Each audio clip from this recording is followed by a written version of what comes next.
kanssa.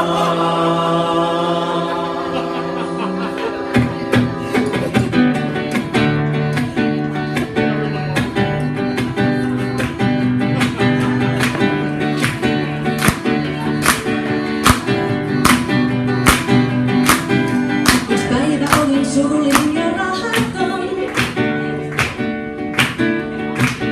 Olin saanut potkut töistä kun tenamaton.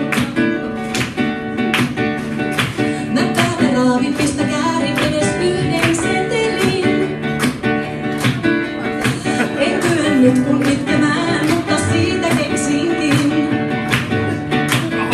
Mä pullotan mun kyyneleet ja myyn ne Saharaan, missä niitä tarvitsee tuo kuiva karumaa.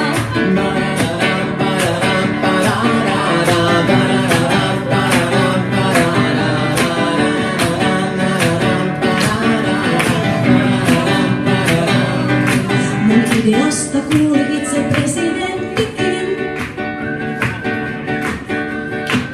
Tuumi tässä ratkaisu ois vienti ongelmiin. Tuotanto halpaa ois, on Suomi varsin masentunut maa. Ja Afrikan sijaan Euroopasta isommat rahat saa.